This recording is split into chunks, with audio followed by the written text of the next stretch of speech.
Welcome to the Trader, a Traitors podcast. My name's Matthew and I'm a writer, reality competition TV fanatic, and a 100% faithful. Promise. The Trader is a deep dive into every episode of the Royal Television Society award-winning hit TV show The Traitors, streaming on BBC and Peacock. This season of the podcast is dedicated to the UK series of The Traitors, and today I'll be looking at episode 11 of series 1, followed by a damn good discussion with a super special guest. Firstly, I have to give a totally insincere apology to all of the listeners I betrayed today. I am recording this on April Fool's Day, and if you follow the podcast on Twitter or Instagram, you may be one of the poor people I deceived. I only felt a smidgen of guilt, but mostly it was quite fun being an April Fool's traitor. If you want to see how I tricked a lot of people online, including several actual Traitors cast members, go check out Instagram at the Trader Podcast for the funniest comments on my 1st of April post.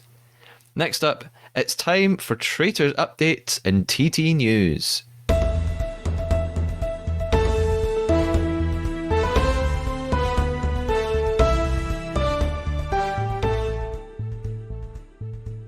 More awards success for the Traitors. After the Broadcasting Press Guild win that I reported on in the previous episode, the Traitors has now won 2 trophies at the Royal Television Society Awards. The ceremony took place on Tuesday the 28th of March, and the Traitors beat tough competition to win the award for Entertainment Programme, as well as Entertainment Performance for host Claudia Winkleman. Production company Studio Lambert also won an award for its great show Gogglebox in the formatted popular factual category. And the Traitors wins meant the BBC scooped 17 trophies in total. Claudia, accompanied by members of the production team, spoke in the press room saying, "Everybody here just made the most fantastic show. We're really happy, we're so thrilled. Thank you so much, RTS." After the huge success of The Traitors, another production company is out to create a very similar reality competition show called The Imposter. According to Lancs Live, TV judge Rob Rinder is due to present the programme, which will be created by the makers of Who Wants to Be a Millionaire. A TV source is reported to have said, "A pilot was filmed last month and is now likely to spark a bidding war among broadcasters who are keen to get in on the Traitors type of show. Robert is a great host. Viewers will see a totally different side to him." I'm a little sceptical about this one, but now that we already have Rise and Fall from Studio Lambert and Channel 4, I think we'll see a wave of social deduction shows and programmes based on deception and betrayal in the next year or two. There's obviously only one Traitors though. Today on the podcast, like last time, and for the final time this season, I'm deep diving into the next episode of The Traitors UK, episode 11, on my own. And after that, I have a brilliant interview for you to hear, and it's an interview with one of my favourite contestants of the series, who I have talked about on pretty much every episode so far. For now, let's get into episode 11.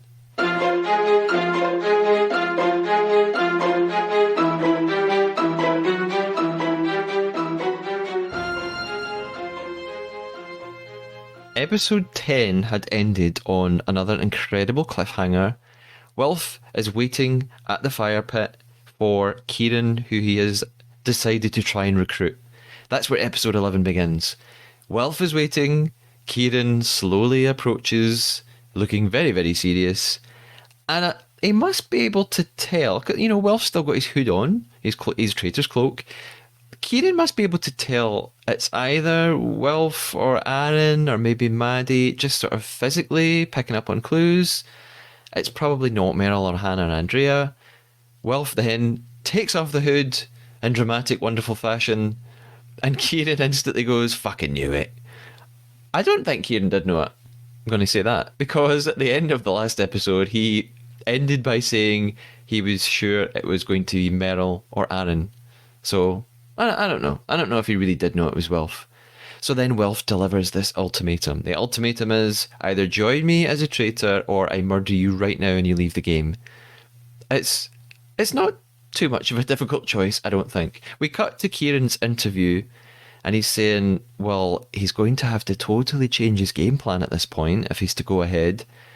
And he tells Wilf he's not willing to leave the game at this point, and so, of course, he accepts the ultimatum. He accepts the offer to be a traitor.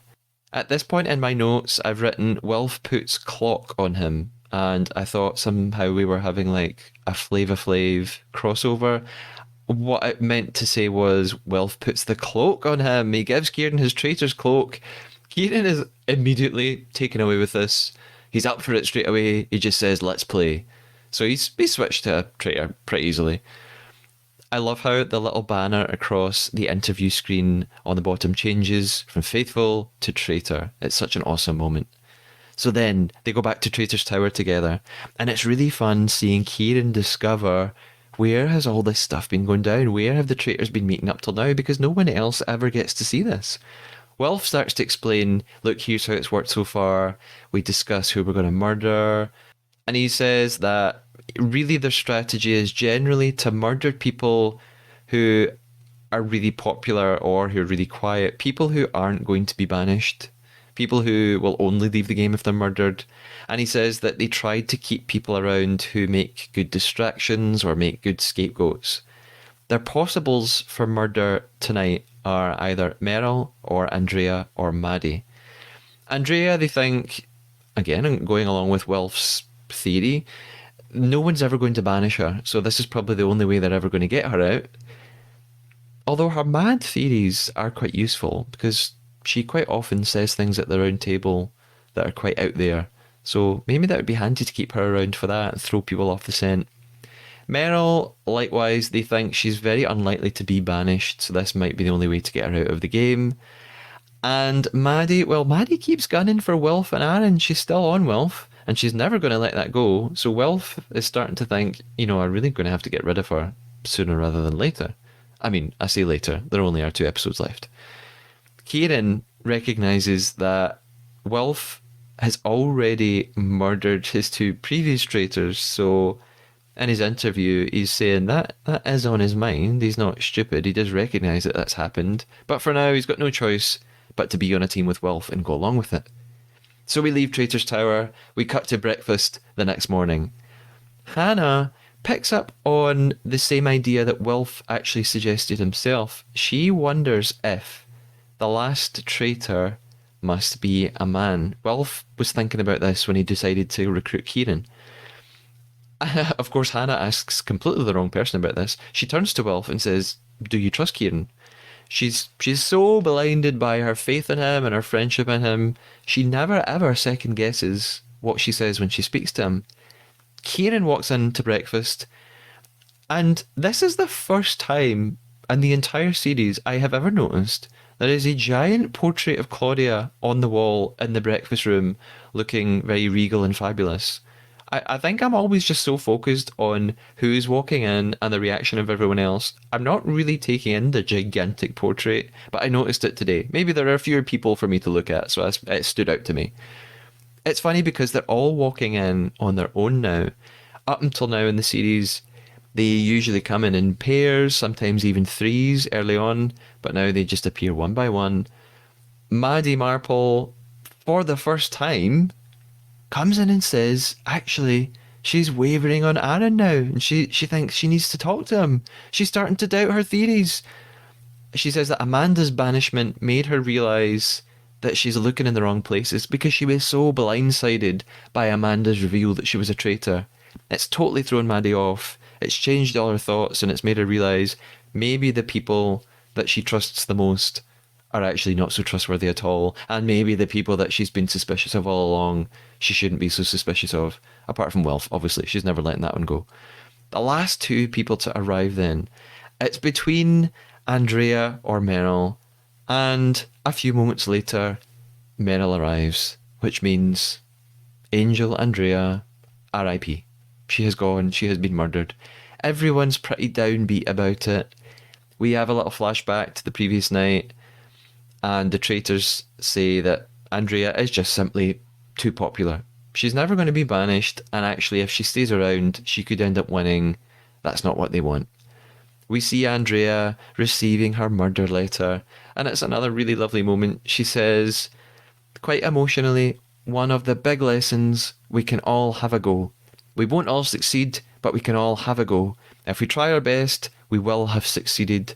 And she says, what a pleasure to have had this chance at my age to do this. Thank you so much. I've loved it. She's upset. I'm upset. We're all upset. We love Andrea. I will have no other opinions on that one. Thank you. So we return to breakfast. Wilf is feeling pretty awful. Kieran too is looking really quiet and sad. It's his first time murdering someone as a traitor. And they all have a little toast to Angel Andrea. Gone too soon. Claudia arrives and she does this thing. It's quite morose. She asks Aaron to come and fetch Andrea's portrait from the wall. He has to stand on a little ladder, and it's all a bit sort of funereal. She hints at the mission, as she likes to do, and she asks them simply, how much do you trust each other? That's all she says today, and she leaves it at that. So before the mission, we see the players around the house and they're starting to talk about their ideas for today. Maddie talks to Aaron and she tells him, now I think it's not you. And she says sorry. She realises Amanda played them both. And she then says, I think it's Wilf and Meryl. And Aaron replies saying, no, I don't think it's Wilf. Will and Meryl are then in the corridor eavesdropping on them, and we see this more and more over the next couple of episodes. People hanging around in corridors, listening to other people in rooms alone. Everyone's getting so paranoid and worked up at this point. Aaron also has this theory that the traitor could be a man, but he doesn't think it's Will. And Maddie says it's not Kieran, I promise you. They're obviously both entirely wrong. 12 hours ago, she would have been correct that it wasn't Kieran, but she has no idea what's happened overnight. We then cut to Maddie's interview, and she says, I know 100% Wilf is the traitor and no one else is listening. And it's funny when one of the faithfuls is actually right sometimes. Maddie's one of the few people who does get it right. She tells Hannah and Meryl in the corridor, and Hannah just, is so like, she just replies, no, it's not. She says, I'd bet my life on it. That's very extreme, Hannah. But we hear them say these kind of things all the time. Why is she so certain of Will all the time? It's so frustrating to watch. Aaron, of course, he suspects Kieran because he thinks the last traitor, because they seem to think there's only one traitor left. The last traitor is a man. Aaron thinks, well, it's not me. And he trusts Wilf, so he thinks Kieran's the only other option. And from here, everyone just really starts talking in circles. They're going between Wilf and Kieran and Aaron. There's total confusion. All eyes are on the men. That seems to be the only thing they're certain of. And Wilf is trying to get attention off of Kieran, which means he's going to have to turn everyone towards Aaron or one of the women. Kieran says something quite interesting to Will, I noticed at this point. They have a little chat outside and he says, fair play to keep that poker face for 11 days. And when he says that, it confirms that they are filming, for us, it confirms they're filming in real time. And this is what I thought. I got the impression that, when they do the missions outdoors, it's daytime, and they seem, although it's inside, you get the impression that they're filming round tables at night. And then we see the traitors. We see everybody get in the jeeps and go off to their lodgings. I'll say no more about that. And the traitors meet in Traitors Tower at night. But some of the people I've spoken to on the podcast have thought maybe it's not quite as straightforward as that. Maybe it takes a little longer to film. Some people have thought they filmed more than one round table in one day. But based on what Kieran says here, no, that's not the case. We're seeing it in real time. Also, I would like to point out, because Kieran made this comment about keeping a poker face, I really need to see or to hear a slowed down, eerie, haunting version of Poker Face by Lady Gaga here. Just like the slowed down, creepy, toxic song that we have in the soundtrack to the show and a few other songs. I think they missed a trick here. Just putting it out there. And if Studio Lambert would like to commission me to sing the slowed down, creepy version of Poker Face, I'm more than willing to do that. Kieran and Will continue their chat alone. Kieran acknowledges, he says again, Wilf, he screwed over his last two traitors, and Wilf is promising, no, that's not going to happen. We're a team, we're tight, we're not going to do that again. Haha. We move on to the mission. The mission is this rickety bridge suspended above a river, and there are money bags hanging. Not only did they have to cross the rickety bridge and grab the money bags, they have to do it blindfolded. This is one of the missions that was not in the US version. One of the reasons some of the missions aren't in the US version is simply because there are more episodes in the UK version. We have 12 episodes. US season only had 10. There is no shield up for grabs, Claudia tells them in this mission, which makes sense because there are so few people left now that, when the next person gets murdered, there are going to be even fewer traitor suspects. To have a shield protect someone at this point, it just makes everything so limited. Claudia tells them this mission is about trust because they're going to have to guide one another by shouting out instructions and giving each other support while they're blindfolded crossing this bridge. Kieran and Hannah give it a go. They both fall. And it's funny because Hannah says she's really annoyed with herself, and she says, I don't want traitors looking at me thinking she's useless.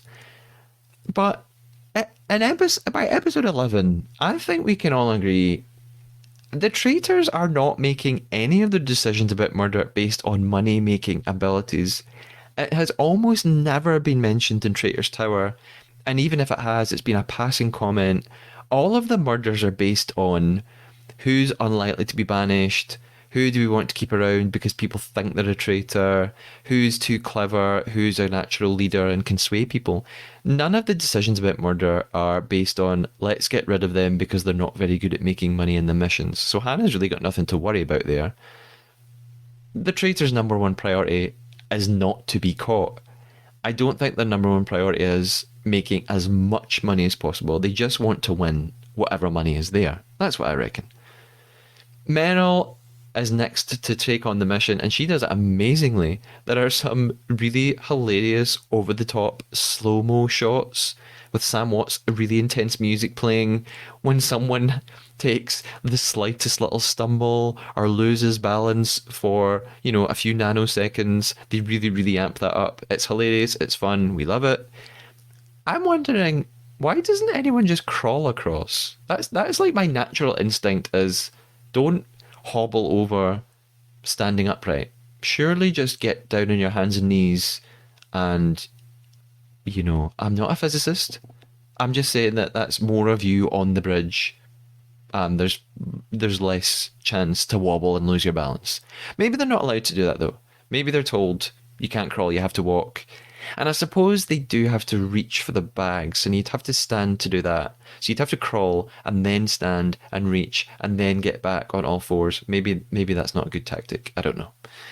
Maddie makes it all the way across the bridge as well, just like Meryl. Despite thinking all the way across that she's going to pee herself, Wilf takes his turn, and rather foolishly, he's a bit cocky about it. He's dancing, he's shadowboxing, but he falls. He drops his bag.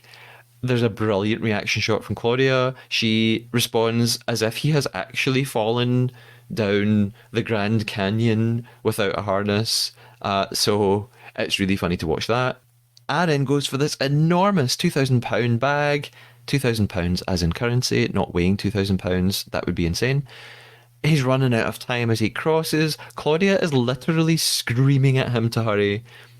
And again, we've got this thing that's happened throughout the series that I've been very sceptical about. The timer conveniently ends kind of roughly at the same time as Aaron gets to the end of the bridge. There's some shady editing going on there about when the timer actually ends and when he actually gets to the end of the bridge. But you know what? We love all the players at this point. We want them to get money, so we don't care.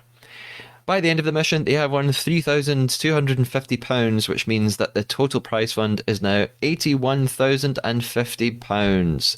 Claudia tells them that was really tough, but the round table tonight will be even tougher.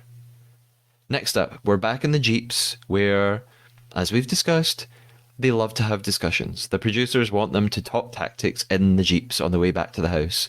We've got Hannah, Wilf, and Meryl in one Jeep. And there's a suggestion that they go for Aaron tonight.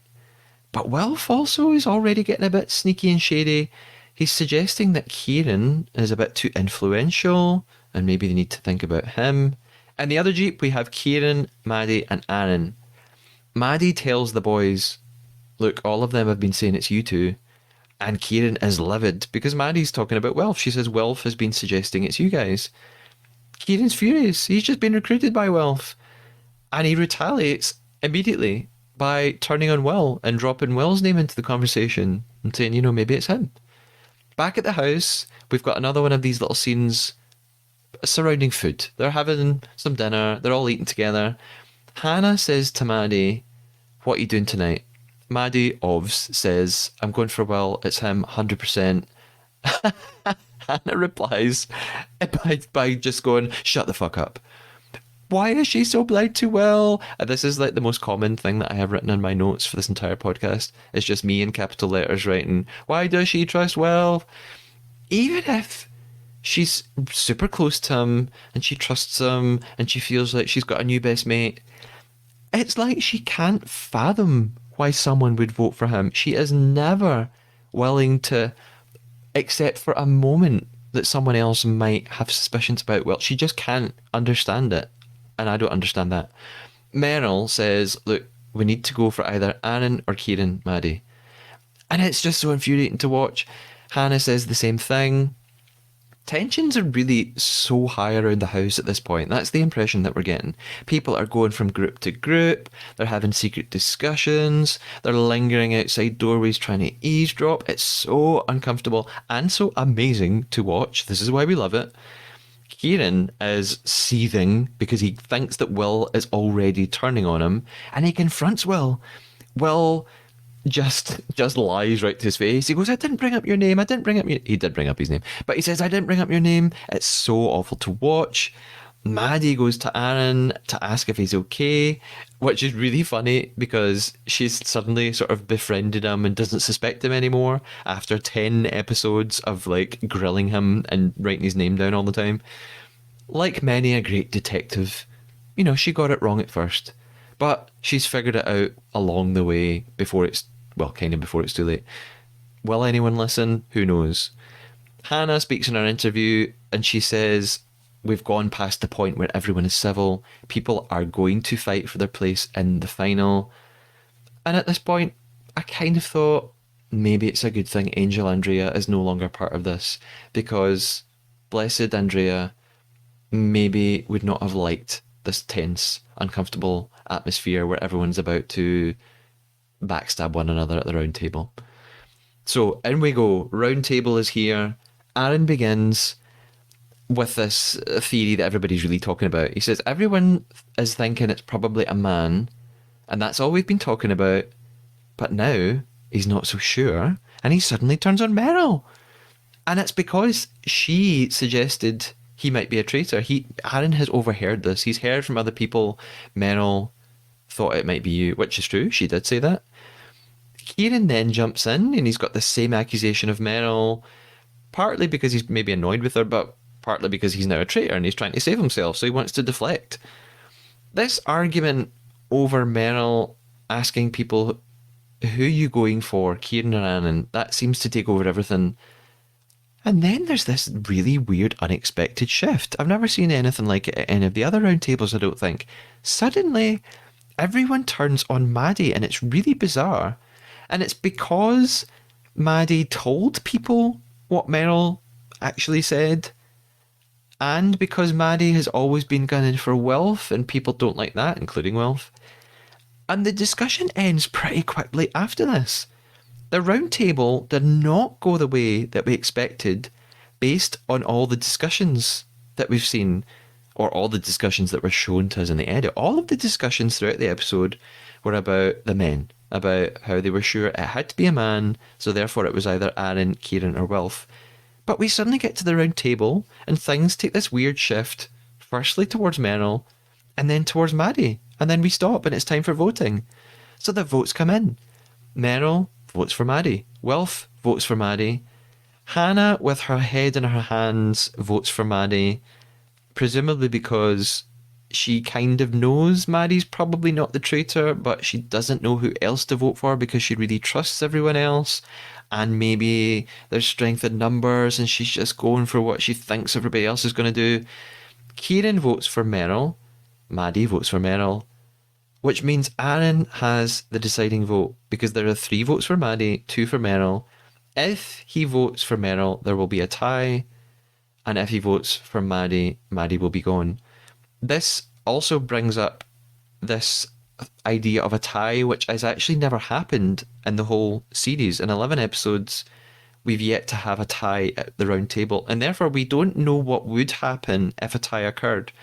Now, no spoilers, if you watch the Australian Traitors, this happens at least once, where there is a tie around the round table. And I'll talk more about that in the next season of the podcast. Yes, I'm already talking about the next season because that is what's next for the Trader. We're going to move on to the Australian Traitors. But for now, we're with Aaron, deciding vote. He turns over his slate and he votes for Maddie. And this is so difficult to watch as a viewer. It's so frustrating because we know that she's right about Wilf, and here she is being banished. So they're not listening to her theory about Wilf, and she's never going to get the chance to convince them. It's actually quite sad, I think. In her interview, she looks a wee bit emotional and she says, you know what, maybe tonight at the round table I just gave up, but I've had an amazing experience. She stands in the circle of truth and she says she feels like she should have just left with that £3,000 in episode 8 when she was given the chance. She says she's learned so much. She's learned that people and friendships are worth more than money. Quite right, Maddie. And she reveals, I am a faithful. And it is gutting at this point. All of the remaining players, well, apart from the Traitors, they look totally dejected. They've got it wrong yet again. At such a late stage, to vote out a faithful just must feel awful. So it doesn't seem like there's a very good morale around the table. Claudia then speaks to them and she tells them that they have a surprise waiting outside. So we leave the house and we move to the fire pit, somewhere that is going to become very important in the next episode. There is someone playing bagpipes and there is Prosecco waiting for them. As a Scottish person, I have a love-hate relationship with bagpipes. Maybe I'm not supposed to say that. Yes, they're very rousing and make you feel a bit patriotic, maybe even emotional when you see them on TV or at some big ceremony. But see when someone's playing the bagpipes in the high street and you have to walk past it, it's actually the worst noise ever. It's the sound of nightmares. Right, I'm sorry, I said it right. Claudia comes out, she's had an outfit change, she tells them no one will be murdered tonight, and tomorrow you will take part in the mission to end all missions. She also tells them there will be another round table tomorrow, and after that, you will decide when the game ends. When you're confident there are no remaining traitors, tell me the game ends there. She reminds them that right now they have £81,050 at stake. Aaron is then talking and he says, I can't believe someone's a traitor and would steal the money. He says, I could do so much with that. Inside the house, we've got Meryl saying, I don't know how a traitor could just sit here. Again, it seems like both of them have kind of lost sight of the fact that it is a game and that whoever the traitor is or are, they didn't have a choice about being a traitor and they're also just playing a game. It's one of these things about the show which the players just can't help. It becomes something so personal. They feel like the traitors are personally out to get them, personally attacking them, and they kind of forget this is a TV show. Everyone leaves for bed one by one. Wilf is the last one left, and he really seems, again, like he is struggling. And we cut to his interview where he says he just doesn't trust Kieran, and the episode ends there.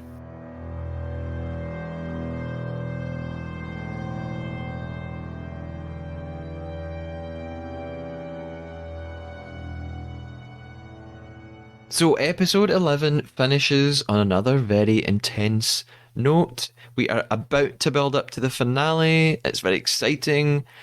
We started episode 11 as well with a terrible, terrible thing, the murder of an angel, my angel of the season. And lo and behold, I was so lucky to be able to arrange a Zoom meeting with heaven to speak directly to that angel. Yes, I had a lovely chat with faithful Andrea Addison herself, and you can hear everything she had to tell me right now.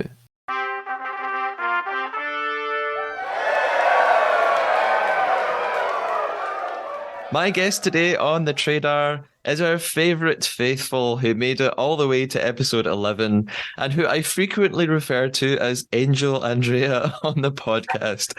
Andrea, how are you today? Hello, Matthew. How nice. How nice to be referred to as an angel. I'm fine. I'm fine. Delighted to be chatting to you and to everybody who follows your podcast. Oh, thank you so much. Now, every time I speak to someone on the Trader from the TV program, they seem to be in a faraway place or somewhere far more exciting. I mean, maybe it's a bit ironic. I'm still in Scotland. Where are you right now, Andrea? I'm in Belgium, where I live, deep in the countryside, in a fairly miserable day. Yeah, it's pretty miserable here as well, to be honest. Now, I have lots of questions to ask about your time on the Traitors, but before we get into it, I'm going to introduce you to our game, the Trader Traitor. Our goal from here on in is to tell one lie to one another, one sneaky lie. It must be a made-up fact or a fabricated story, big or small. It can't be a fake opinion, like saying you don't really like Amos when actually you adore Amos. Yes. At the end of the episode, we'll put our traitor hunting skills to the test and see if we can detect one another's lie. How does that sound, Andrea? That sounds absolutely fine. I'm not sure I'll get your lie. Let's see. I'm making myself comfortable here. Okay. Ready to go. Okay. We'll give it our best shot. Yeah, we'll give it our best shot. So that begins now. All right.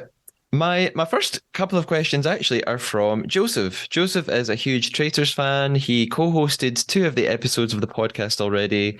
He asks, would you have loved being a traitor, Andrea?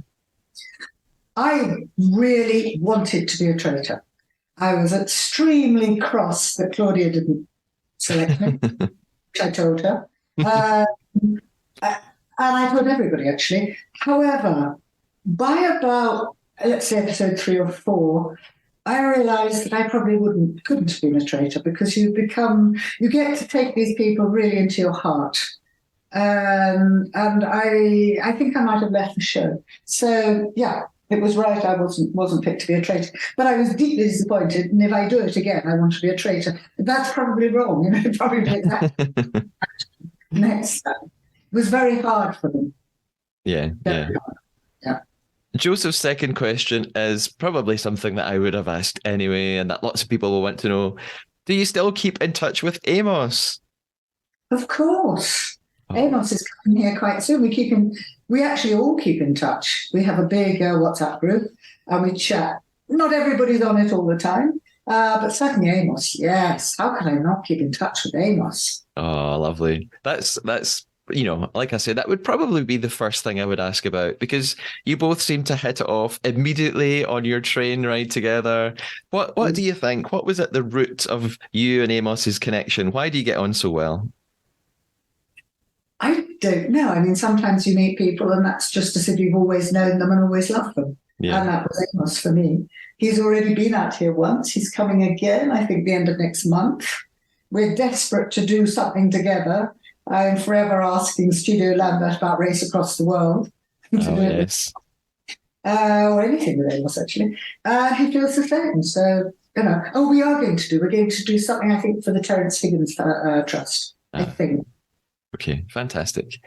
Now, how did it feel arriving on the show to a cast of players who mainly were, a different generation to you? Did you expect that? Is that what you thought it would be like? What was your first impression? I don't know what I expected. It was wonderful for me We were 22, and then Amos and Kieran were put on ice for a long while. Yeah. That left 20 people, 12 of whom were under 30. I am 73 now. I was 72 then. So it's a huge difference. And I just loved it. And I think, yes, of course I was so much older, but as far as I was concerned, everybody just took me as me. I took each person as them. And I never felt age really came into it. I mean, we were all very, very tired and very emotional sometimes because we were so tired. Yeah. So, yeah, I don't think it was a big thing, but it was wonderful to be with lots of young people and to see a sort of different approach to life. Yeah, absolutely. Mm. Now, you took part because you were in till episode 11, essentially till the end, just about. You took part in lots of missions. Which of the missions did you enjoy most and least, would you say? Ooh, I tell you, least. Least was that bloody escape house.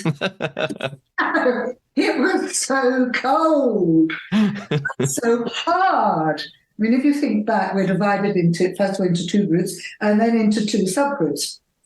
I was with Amos and Amanda on one side, and there was Aaron and Theo on the other. Yeah? Yeah. Theo, who hadn't wanted to go in there at all, and in fact, outside we'd had a chat, and I said, Theo, you don't have to go in if you don't want to. So he was just hating it. He had his sort of hands over his face on the other side of the partition. And Aaron was going, I'm a vegan, I don't want to touch these. And we were just getting poured with water. And Amos was taller than me, so it was slightly less, I think it was less hard. I mean, it had longer to travel to hit my head. And it was really, really, really nasty. And I protected Amanda because I didn't see why she had to have such a nasty time as well. So that was really, bloody escape house. So yeah, and we just missed it. We just missed it. We're about 45 seconds too late. So what was the best? Let me think. I have to think about them all. There were some I was disappointed. I was very disappointed not to be buried alive because it was much harder for me to run. Yeah. I didn't want to be buried alive.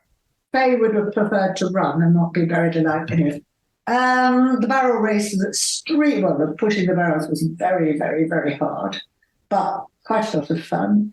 What else was there? Let's see. The going around the wheel wasn't bad because actually it was not nearly as fearsome as it looked. Okay.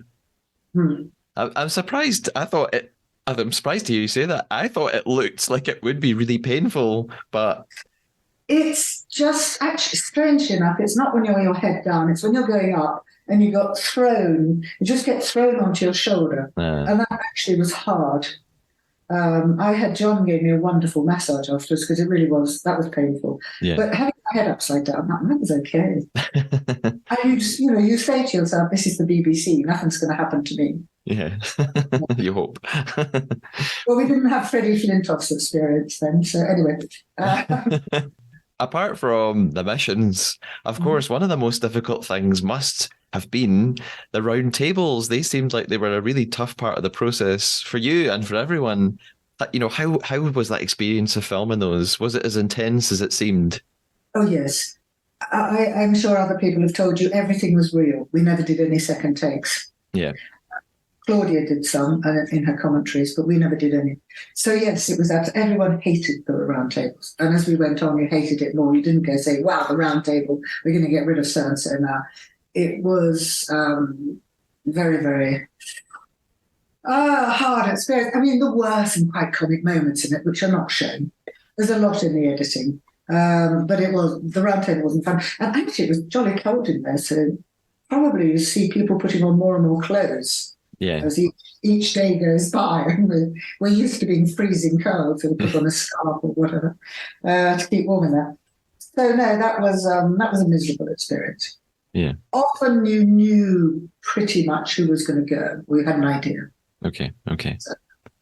Now, on the podcast, I often talk about the use of the phrase evidence on the show. A lot of players talk about going on the evidence, and I always, as a viewer, of course, I don't have the same experience you did. As a viewer, I always think surely there's not really anything as evidence. There isn't, unless a traitor maybe accidentally said something they shouldn't have said. And I got the impression from watching that you sort of approached it that way too, because at roundtables you'd talk about who could possibly be a traitor, and you would vote for people because it was possible that they were a traitor. How did you make your decisions about who to vote for? First of all, can I say I think you're entirely right. There is no evidence. There was never any evidence, particularly in the beginning, for goodness sake. It was pretty much pot luck. Yeah. I think with Elisa, she did let something slip, but that was the only one. Yeah, often you went with the flow because you didn't want it to be you. Mm-hmm. There was that side. There was the side towards the end. I vote for Hannah because I know it's not her. So I sort of say, I'm voting for you. And she would say, oh, shut up, Andrea, stop voting for me. I said, well, I won't do it again. But then I was out, so I didn't have a chance. I won't do it again. She said, no, next time I'm going to vote for you. So there was that as well. And then some people you were sort of sure. And some people, I know I can remember looking around across the table at Kieran when we voted out somebody, and both of us shaking our heads. It's unknowable. Yeah. So people who think that the next episode they're going to work it out and everything, I think they're wrong. Yeah. It is absolutely unknowable. Throughout the show, there's a sort of running conversation amongst people, and maybe you didn't hear this while you were filming. Maybe it was only when you watched the program back. I'm not sure. A lot of people saying, I'll never vote for Andrea. Couldn't ever vote for her. She's never going to get banished. Do you see that as a compliment, or are you surprised that people thought that way? I think I knew that. I mean, I think I felt pretty secure in the round table. Yeah. I didn't realize I'd been almost murdered so many times, almost from the word. I was so surprised when I was watching it and sort of going, Will, stop it, just stop that. So I was lucky to have lasted as long as I did, obviously. You try, if I tried to do anything, it was probably underneath the radar. I mean, I wasn't particularly vocal on saying, I didn't quiz people either. Yeah. Basically, I tell you what, Matthew, I had just had a jolly good time. It sounded like it. Yes. And was there ever a point where you had a really firm suspicion about who you thought a traitor could be, or did you really always just feel in the dark? No, there were times. I mean, I knew Amanda was, and I just said I'm not going to vote for her. So anyway, that's just, it's a personal thing. It didn't matter. There were many votes for Amanda. I knew the person who goes off just before the end. I knew they were.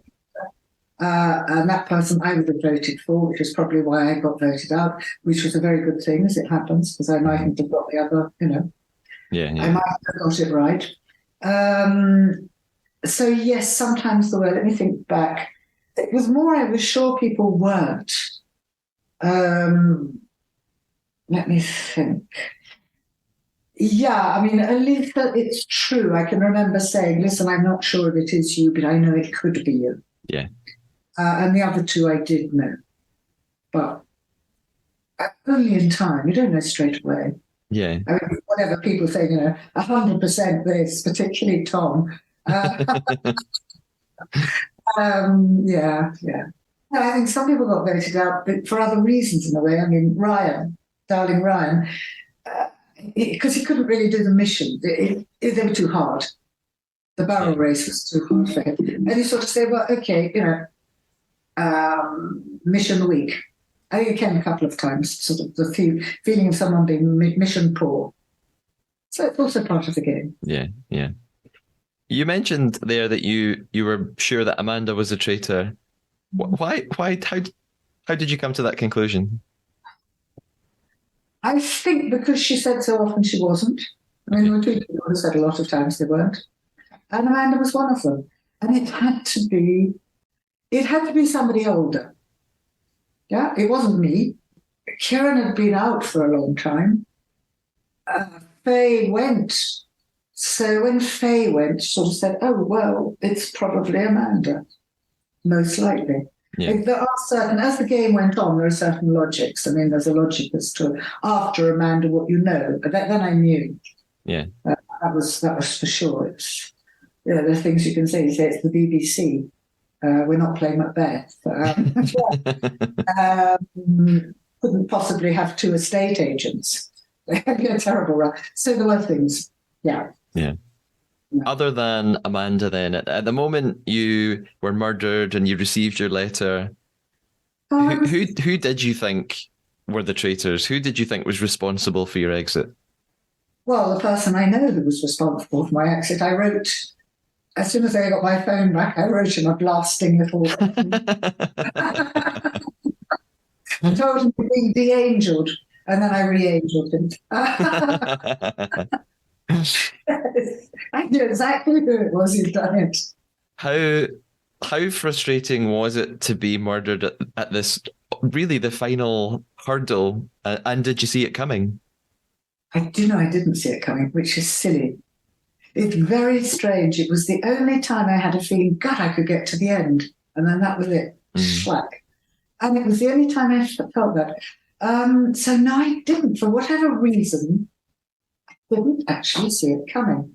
So it was, but as I say, and as people watching will understand, it was a good thing. I didn't feel like a good thing. I mean, it still doesn't. Mm-hmm. A bit of disappointment still, but actually it was a good thing. Yeah.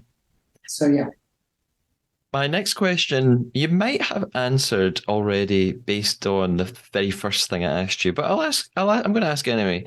I've made the case at various points throughout this podcast that I think you would have been a great recruit as a traitor. So at the point when Alex or Kieran were recruited, I've suggested Andrea would have been great. If you had been offered this recruitment throughout in the middle of the game, would you have accepted it? In the middle, I'm not so sure. By the end, probably yes. In the middle, I'm not so sure. I mean, I totally supported Alex. In the middle, I don't know. I have a strong feeling of care for everybody, and I didn't want to betray them. Mm-hmm. So that would have been hard. In the end, when there are a few people, you think, well, probably why not have a go?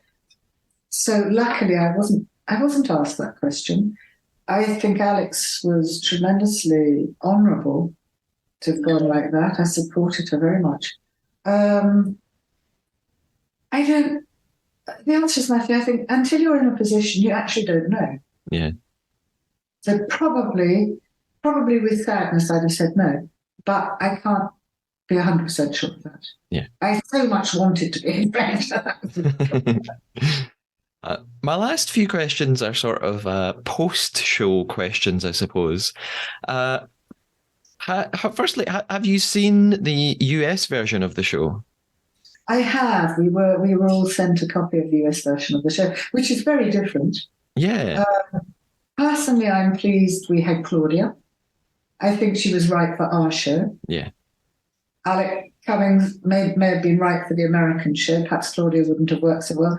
I think, Claudia was right for us. I'm quite fascinated by it, actually. I was quite fascinated by a number of them. Particularly, what was her name? Kate? Kate, yeah. I was absolutely fascinated when she started throwing barrels away. Yeah. But yes, and then I understood why she was doing it. And then she completely changed when she suddenly thought she might get to the end. Yeah. And started being cooperative. So I thought it was a very different show. I'm not sure I would have watched it if it hadn't been for our show. Yeah. What did you think? I watched it. I agree. It's very different. And I'm not just saying this because I'm talking to you, but I definitely prefer the UK version.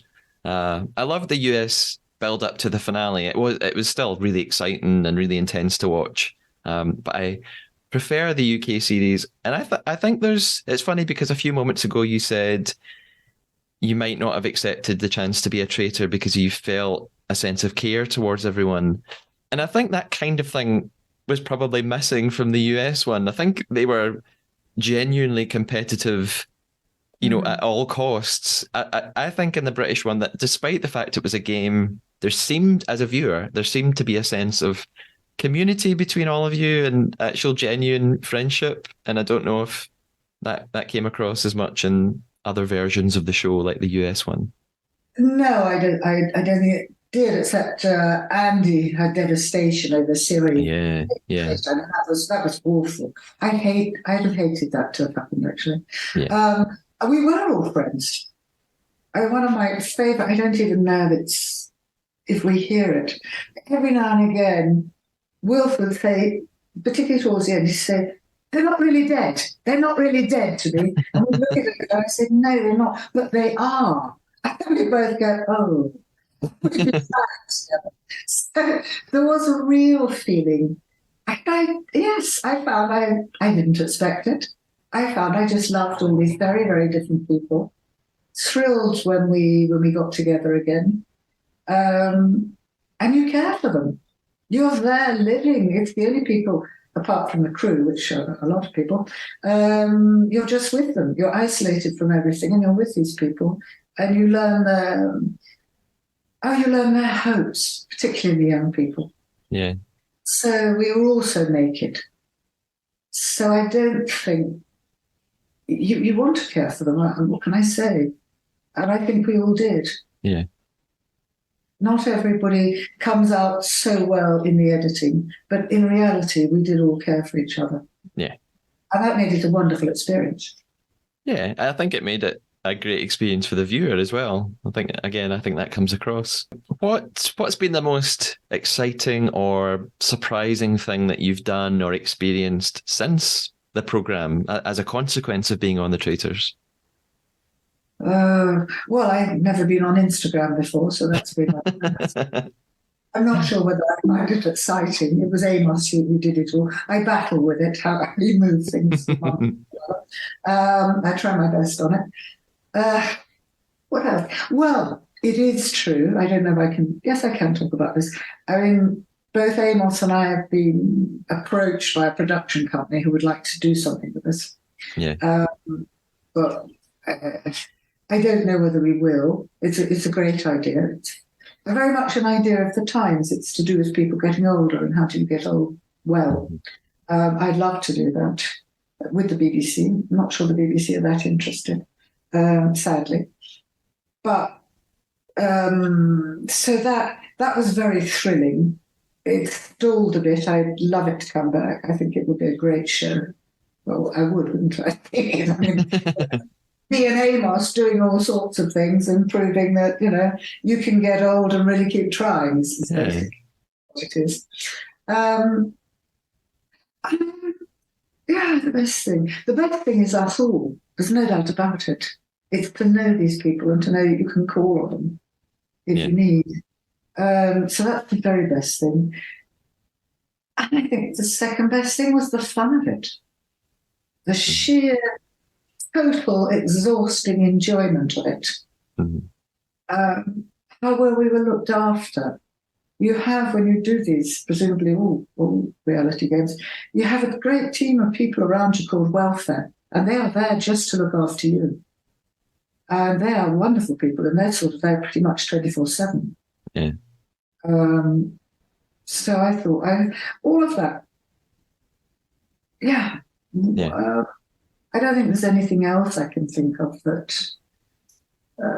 Delighted to be doing something, I hope, with the Terence Higgins Trust. I'm going to do on Tuesday, I forgot what it's called. It's New Homes or something. It's a network group. We're going to do, I don't know, Zoom or whatever. It's an LGBTQ plus group who also establish homes for people or whatever. I mean, they've asked me to talk for half an hour and then questions, so we'll see how that goes. Yeah. Excellent. All of that it's huge fun. I mean, at my age, how great, how lucky. Yeah. Oh, fantastic. Thank you. My final question for now, before we talk a little bit about maybe social media and we conclude our game we've been playing, my final question is, what would be your advice to a new player about to begin a new series of The Traitors? What would you tell somebody? A faithful. What would your advice to a faithful be, I should say? I think go in with no preconceptions. Don't bother about a game plan. It's not going to work. don't bother about inventing dogs or anything. I just go there and enjoy it. Yeah. You may not last, you may last. Look at the people who've lost. It's very interesting, actually. Yeah. Some of the strongest personalities went out very early. I think if you're there sort of looking and testing people and saying, I want to know this or that, it's probably not a good idea. Yeah. But it will depend on the others. So certainly don't go with pages of game plans. I mean, some people did. And it all went out of the window. Yeah. It's just not worth it. Yeah. So, Andrea, before we conduct our own banishment and try to detect one another's lies, where can people find you online? Where can we keep up with you? They can keep up, well, there's not much to keep up with, but they can keep up with me on Instagram.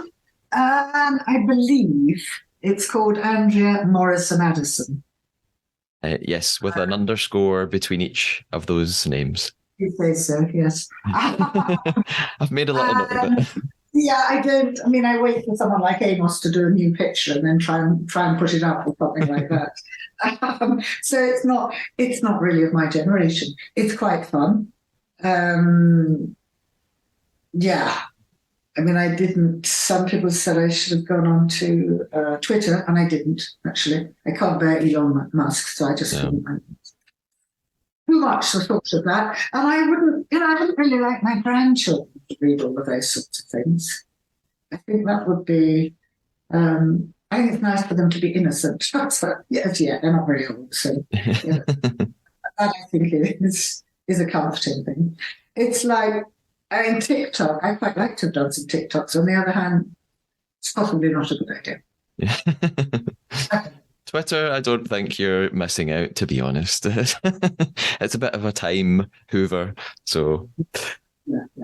And people, it takes such an awfully long time. I don't spend very much long on it, but some people do.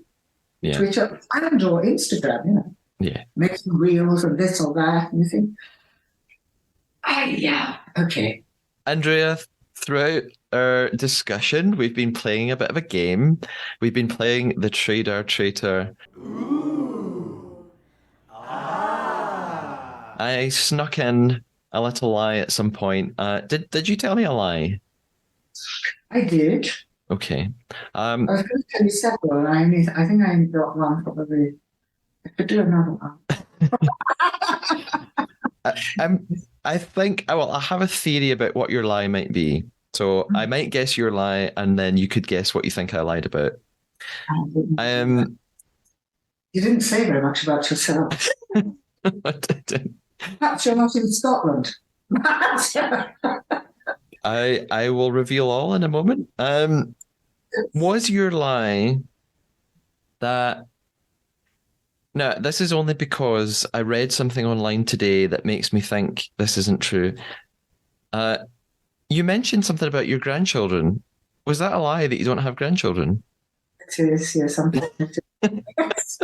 I do, but I have a lot of associate grandchildren. I have about 5 associate grandchildren. Yes, it was a lie. It was indeed. If we had this conversation 3 or 4 hours ago, I would not have guessed that, but I just happened to read something on a Metro interview that you did, and you mentioned not having grandchildren. So that's the only reason that stuck out to me. I would not have. Shame I didn't put my other lie in, which I don't think you would have got. But anyway. Oh, what was your other lie? What would it have been? I forgot to mention it when you were talking about which missions I loved and which I didn't. And I would have told you how disappointed I was in the bell ringing one, not to have been in the bell ringing. Because I just love music and I love singing and, love music. And actually, I'm pretty much a musical. So, anyway. Now, what is your like? Goodness, I don't know, Matt. Other than not being in Scotland, which would be a huge lie. No, I'm in Scotland. Yes, I think you probably are in Scotland. I'm so much concentrating on what I've been saying. What did you say that was a lie? I'll give you a clue. It was very small, and it was very, very early on. It was almost immediately after I told you we were playing a lying game. Okay, what did you say? What did you... Oh, well, that's the clue, is it? That's the clue. Oh, do you think I can think back to that?